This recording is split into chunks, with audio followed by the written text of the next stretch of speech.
अस्सलाम वालेकुम students. First year chemistry chapter number 1 और आज उसमें हमारा लेक्चर नंबर 5 है। इस लेक्चर में हम आइसोटोप्स के बारे में स्टडी करेंगे। आइसोटोप्स क्या होते हैं? एक्चुअली आइसोटोप्स एक टर्म है जो ऐसे एटम्स के लिए यूज़ होती है जो एटॉमिक नंबर के लिहाज से एक जैसे जबकि मैस नंबर के लिहाज से मुख्तलिफ होते हैं। किसी भी एटम का एटॉमिक नंबर जिसको कि जी से ज़ाहिर किया जाता है, number of protons in nucleus, जितने उसके न्यूक्लियस में प्रोटॉन्स होंगे वही उसका एटॉमिक नंबर होगा। और मैस नंबर को ए से शो किया जाता है, तो न्यूक्लियस में मौजूद प्रोटॉन्स और न्यूट्रॉन्स की तादाद को जमा कर दें तो मैस नंबर बन जाता है। ये चीज़ आप स्टडी कर चुके हैं पहले भी। तो अब यहाँ पे ना हम एक एग्ज़ाम्पल लेते हैं, हाइड्रोजन की एग्ज़ाम्पल ले लेते हैं। हाइड्रोजन हमारे पास डाई एटॉमिक फॉर्म में पाई जाती है। अगर हम हाइड्रोजन गैस लेते हैं एक कंटेनर में, तो उस कंटेनर में हमारे पास हाइड्रोजन के बहुत सारे एटम्स होंगे। यहाँ पे तो मैं चंद ड्रा किए हैं मैंने, क्योंकि यहाँ पे हम चंद ही ड्रा कर सकते हैं। लेकिन अगर हम minute amount of hydrogen gas भी लेते हैं तो उसमें करोड़ों की तादाद में हाइड्रोजन एटम्स होते हैं। खैर, यहाँ पे हम कॉन्सेप्ट को क्लियर कर लेंगे इस एग्जांपल से। अब अगर हम देखें ना, तो ये हाइड्रोजन के जितने भी एटम्स होंगे, जितनी भी तादाद होगी इनकी, ये सारे के सारे एटम्स जो हैं मैस के लिहाज से मुख्तलिफ हो सकते हैं, लेकिन एटॉमिक नंबर के लिहाज से एक जैसे होंगे। ठीक है, सबका सैम्पल H है, सबका एटॉमिक नंबर 1 है, सबके न्यूक्लियस में एक ही प्रोटॉन है। ठीक है, लेकिन अगर हम मैसेज के लिहाज से देखें तो मैक्सिमम एटम्स जो हैं उनका मैस तो 1 ही होगा। मैक्सिमम एटम्स का मैस 1 होगा। कुछ एटम्स का मैस 2 भी हो सकता है और कुछ एटम्स का मैस 3 भी हो सकता है। ये ऑब्ज़र्व किया गया प्रैक्टिकली कि हाइड्रोजन जब हम एलिमेंटल फॉर्म में लेते हैं, ये हाइड्रोजन जो है, अगर हम सारे एटम्स को कलेक्टिवली बात करें तो हम इसे एलिमेंट कहेंगे। एलिमेंट में एक ही तरह के बहुत सारे एटम्स होते हैं, तो ये एलिमेंट है और इसमें बहुत सारे एटम्स हैं एक ही तरह के, और ये एटम्स इन सब का एटॉमिक नंबर सेम है। हाइड्रोजन के केस में हमने ये ऑब्ज़र्व किया कि हाइड्रोजन के केस में मैस के लिहाज से 3 तरह के एटम्स पाए जाते हैं, 1 मैस वाले, 2 मैस वाले और 3 मैस वाले। तो यही एटम्स जो हैं यही आइसोटोप्स हैं। अगर हम बात करें, ये इसका मैस 2 है, इसका मैस 3 है, इसका मैस 1 है, तो ये एटम्स जो हैं इन्हीं को हम आइसोटोप्स का नाम देते हैं। और यहाँ से हम डिफ़ाइन कर सकते हैं आइसोटोप्स को। Isotopes are defined as the atoms of an element having same atomic number but different mass number. ठीक है, यहाँ पे इसको थोड़ा सा हम क्लैरिफाई करने के लिए हाइड्रोजन के आइसोटोप्स को थोड़ा वाज़े करके लिख लेते हैं। हाइड्रोजन के हमारे पास 3 तरह के एटम्स हैं मैस के लिहाज से। एक को हम H1 कहते हैं, एक जो है वो H2 है और एक जो है वो H3 है। ठीक है, ये इस फॉर्मेट में भी हम इनको लिख सकते हैं, क्योंकि ये अंडरस्टूड है कि इनके मैसेज जो हैं सब के वो डिफरेंट हैं, 1 2 3, लेकिन एटॉमिक नंबर 1 नहीं है सबका, क्योंकि सैम्पल H दिया गया। जब H लिख दिया इट मीन्स एटॉमिक नंबर 1 है। मैसेज मुख्तलिफ है वो हमने शो कर दिए 1 2 3। और इस फॉर्मेट में भी हम लिख सकते हैं। इस फॉर्मेट में कैसे कि हम लिखेंगे सैम्बल, मसलन किसी एलिमेंट का सैम्बल, जैसे कि ये हमारे पास कार्बन का सैम्बल है, तो उसका जो एटॉमिक नंबर है वो लोअर लेफ़्ट कॉर्नर पे और मैस नंबर जो है वो अपर लेफ़्ट कॉर्नर पे लिखा जाता है। ये रूल है। इस फॉर्मेट में हम एटॉमिक नंबर और मैस नंबर और एलिमेंट के सैम्बल को शो किया करते हैं। तो इस फॉर्मेट में भी इनको लिख सकते हैं और इस फॉर्मेट में भी लिख सकते हैं। अब इनकी अगर हम थोड़ी डिटेल देखें कि इन एटम्स में प्रोटॉन्स, न्यूट्रॉन्स, इलेक्ट्रॉन्स की तादाद, क्योंकि इन सबको सैम्पल H दिया गया है, तो इनका एटॉमिक नंबर 1 है, इस वजह से सैम्पल H दिया है, तो इनमें सब के न्यूक्लियस में एक एक प्रोटॉन ही होगा, इसी वजह से सैम्पल H दिया गया है। प्रोटॉन्स की तादाद तो सब में 1 1 ही हो गई। इलेक्ट्रॉन्स की तादाद अगर हम देखेंगे तो इलेक्ट्रॉन्स की तादाद प्रोटॉन्स की तादाद के बराबर होती है, तो तीनों में 1 1 इलेक्ट्रॉन ही होंगे, तीनों के शेल्स में। और अगर हम न्यूट्रॉन्स की तादाद देखें तो वो हमें एटॉमिक मैस से आइडिया होगा। एटॉमिक मैस जो है प्रोटॉन और न्यूट्रॉन्स की तादाद का सम होता है। तो ये प्रोटॉन 1 है और अगर हम इसमें यहाँ पे न्यूट्रॉन 0 लिख दें तो 1 + 0 मास नंबर 1 हो जाएगा, और यहाँ पे अगर हम न्यूट्रॉन 1 लिख दें तो 1 + 1 मास नंबर 2 हो जाएगा, और यहाँ पे न्यूट्रॉन जो है इसमें हमारे पास 2 होंगे, ठीक है ना, 1 + 2 3 हो जाएगा। ये हमारे पास एग्जाम्पल नंबर 1 हाइड्रोजन के आइसोटोप्स को हमने ऑब्ज़र्व किया है। इसके बाद ना एग्जाम्पल नंबर 2 हम कार्बन के आइसोटोप्स को भी देख लेते हैं। कार्बन जब हम एलिमेंटल फॉर्म में लेते हैं तो उसमें भी हम ऑब्ज़र्व करते हैं कि मैसेज के लिहाज से 3 तरह के एटम्स होते हैं। यहाँ पे जब भी हम कार्बन एलिमेंटल फॉर्म में लेते हैं यानी डायमंड या ग्रेफाइट की फॉर्म में, तो उसमें हमारे पास जो है 3 तरह के कार्बन एटम्स होते हैं with respect to masses. Atomic number सबके सेम ही होंगे। ज़्यादा एटम्स तो इस तरह के होंगे जिनका मैस 12 होगा, तो उनको हम C12 लिखते हैं, और कुछ एटम्स ऐसे भी होंगे जिनका कि हमारे पास मैस जो है वो 13 होगा, उनको हम C13 लिख देंगे, और कुछ का मैस 14 होगा तो उनको हम C14 लिख देते हैं, ठीक है। और कार्बन एटम का एटॉमिक नंबर 6 होता है, फिक्स है। अगर किसी एटम के न्यूक्लियस में 6 प्रोटॉन्स हैं देन ही उसको सिंबल C दिया जाता है। अगर यहाँ पे डिटेल देखें तो इसमें प्रोटॉन 6 हैं, इसमें भी 6 हैं प्रोटॉन्स, क्योंकि सिंबल C दिया गया है। इसमें भी प्रोटॉन 6 हैं, तीनों में सिमिलर नंबर ऑफ प्रोटॉन्स हैं न्यूक्लियस में। और अगर हम इलेक्ट्रॉन्स की तादाद देखें तो वो प्रोटॉन्स की तादाद के बराबर होती है, तो यहाँ तीनों में 6 इलेक्ट्रॉन्स ही होंगे इनके शेल्स में। न्यूट्रॉन्स की तादाद देखें तो प्रोटॉन्स एंड न्यूट्रॉन्स का सम जो है वो मैस नंबर है। अब देखें यहाँ पे 6 और यहाँ पे भी हम 6 लगा दें, 6 न्यूट्रॉन 6 प्रोटॉन्स, तो एटॉमिक मैस 12 हो जाएगा।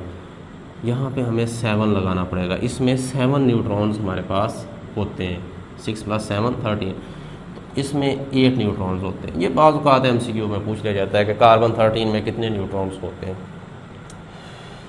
तो यहाँ पे ये चीज़ क्लियर हो गई कि आइसोटोप्स जो है वो टर्म यूज़ होती है ऐसे एटम्स के लिए जो एटॉमिक नंबर के लिहाज से एक जैसे लेकिन मैस नंबर के लिहाज से मुख्तलिफ होते हैं, उनके लिए टर्म आइसोटोप यूज़ होती है। कुछ एटम्स ऐसे भी होते हैं जो कि मैस नंबर जिनकी एक जैसे और एटॉमिक नंबर मुख्तलिफ होते हैं। लाइक अगर हम एग्जांपल लें ना, यहाँ पे ये कार्बन 14 ही ले लें। कार्बन 14 जो है इसका एटॉमिक नंबर 6 है और मैस नंबर 14 है। अगर यहाँ पे साथ हम नाइट्रोजन की एग्जांपल भी लें तो नाइट्रोजन का मैस नंबर भी 14 होता है लेकिन एटॉमिक नंबर 7 होता है। उसके न्यूक्लियस में 7 प्रोटॉन्स होते हैं तो उसको सिंबल N दिया जाता है। तो ये जो दोनों हैं इनके लिए टर्म ऐसे एटम्स जो एटॉमिक मैस के लिहाज से एक जैसे और एटॉमिक नंबर के लिहाज से मुख्तलिफ होते हैं, इनके लिए टर्म्स यूज़ होती है आइसोबार्स, ठीक है ना। तो ये टर्म्स हमारे पास ना यूज़ होती हैं, लेकिन हमारे सिलेबस में आइसोटोप्स की टर्म ही यूज़ हुई है, हमने इसी को क्लैरिफाई करना है। एंट्री टेस्ट वगैरह में सम टाइम ये चीज़ भी पूछ ली जाती है। अब हम बात करते हैं प्रॉपर्टीज़ की। तो किसी भी चीज़ की जो है वो 2 तरह की प्रॉपर्टीज़ हो सकती हैं। प्रॉपर्टीज़ जो होती हैं हमारे पास वो या तो फिज़िकल प्रॉपर्टीज़ हो सकती हैं और या केमिकल प्रॉपर्टीज़ हो सकती हैं। केमिकल प्रॉपर्टीज़ का मतलब है कि कोई चीज़ किस तरह के केमिकल रिएक्शंस देती है, किस किस चीज़ से रिएक्ट करती है। और फिज़िकल प्रॉपर्टीज़ का मतलब है कि message, melting boiling points, physical appearance, physical state, ये फिज़िकल प्रॉपर्टीज़ में आ जाता है। अब केमिकल रिएक्शंस कोई चीज़ किस तरह के केमिकल रिएक्शंस देती है डिपेंड करता है उसकी इलेक्ट्रॉनिक कन्फिगरेशन पे, और इलेक्ट्रॉनिक कन्फिगरेशन जो है वो नंबर ऑफ़ इलेक्ट्रॉन्स पे बेस्ड है। तो अगर हम आइसोटोप्स को देखें तो इनमें तो नंबर ऑफ़ इलेक्ट्रॉन्स सेम होते हैं, तो इलेक्ट्रॉनिक कन्फिगरेशन भी सेम होगी। कार्बन 12, कार्बन 13, कार्बन 14 की इलेक्ट्रॉनिक कन्फिगरेशन सेम है, तो इनके केमिकल रिएक्शन सेम होंगे because they have similar electronic configuration. इनकी केमिकल प्रॉपर्टीज़ जो हैं वो सिमिलर होंगी। आइसोटोप्स जितने भी हैं, एक एलिमेंट के जितने भी आइसोटोप्स हैं उन सब की केमिकल प्रॉपर्टीज़ सेम होंगी, लेकिन फिज़िकल प्रॉपर्टीज़ चूँकि मैस डिपेंडेंट होती हैं तो इनमें न्यूट्रॉन्स की तादाद मुख्तलिफ होने की वजह से इनके मैसेज मुख्तलिफ हैं, तो फिज़िकल प्रॉपर्टीज़ इनकी डिफरेंट होती हैं। अब इसके बाद हम कुछ इंपॉर्टेंट MCQs की बात कर लेते हैं। सबसे पहली बात कि आइसोटोप्स का कॉन्सेप्ट कहाँ से आया। तो इनिशियली जॉन डाल्टन की एटॉमिक थ्योरी जो कि एटम के कॉन्सेप्ट को क्लियर करती है, उसके मुताबिक हमारे पास किसी एलिमेंट में सारे एटम्स जो होते हैं they are similar in all aspects including their masses. John Dalton ने यह कहा था कि एक एलिमेंट के सारे एटम्स सिमिलर होते हैं, लेकिन बाद में ये चीज़ ऑब्जर्व की गई कि एक एलिमेंट के सारे एटम्स एक जैसे ही होते हैं with respect to all their properties, लेकिन मैसेज के लिहाज से वो मुख्तलिफ हो सकते हैं। हाइड्रोजन को जब स्टडी किया गया तो देखा गया कि हाइड्रोजन में मैसेज के लिहाज से 3 तरह के एटम्स पाए जाते हैं, कार्बन में मैसेज के लिहाज से 3 तरह के एटम्स पाए जाते हैं, टिन में मैसेज के लिहाज से 11 टाइप के एटम्स पाए जाते हैं, निकल में मैसेज के लिहाज से 5 टाइप के एटम्स पाए जाते हैं। तो यहाँ से आइसोटोप्स का कॉन्सेप्ट आया and this phenomena of isotopy was discovered by Soddy. ये इम्पॉर्टेंट MCQ है। इसके बाद हम इस टॉपिक के एंड वाले पॉइंट को देखते हैं, तो उसमें ये चीज़ एक्सप्लेन की गई है कि किसी एलिमेंट के कितने आइसोटोप्स होते हैं। तो चंद एग्जांपल्स दी गई हैं, जैसे कि हमारे पास हाइड्रोजन के मैसेज के लिहाज से 3 तरह के एटम्स होते हैं, तो 3 आइसोटोप्स हुए, कार्बन के भी 3 आइसोटोप्स हुए। तो क्या सभी एलिमेंट के इस तरह 3 आइसोटोप्स होते हैं? ऐसा नहीं है। हमारे पास कुछ एलिमेंट्स ऐसे भी होते हैं कि जिनके एक ही तरह के एटम्स होते हैं, जिसमें सारे एटम्स मैसेज के लिहाज से भी एक ही तरह के होंगे। नंबर ऑफ़ आइसोटोप्स हम देखते हैं जी, मुख्तलिफ एलिमेंट के देख लेते हैं। यहाँ पे ऑक्सीजन की बात कर लेते हैं, मैं सैम्पल लिख देता हूँ। ऑक्सीजन को जब ऑब्ज़र्व किया गया तो ऑक्सीजन में जितने भी एटम्स होते हैं सबका एटॉमिक नंबर तो 8 ही होता है, लेकिन मैस नंबर जो है वो डिफरेंट हो सकता है, 16, 17, 18 मुख्तलिफ मैसेज होते हैं। तो 3 तरह के एटम्स ऑब्ज़र्व किए गए मैसेज के लिहाज से ऑक्सीजन में। और अगर हम बात करते हैं निकल की, तो निकल में 5 तरह के एटम्स ऑब्ज़र्व किए गए विद रिस्पेक्ट टू मैसेज। अगर हम बात करते हैं यहाँ पे कैल्शियम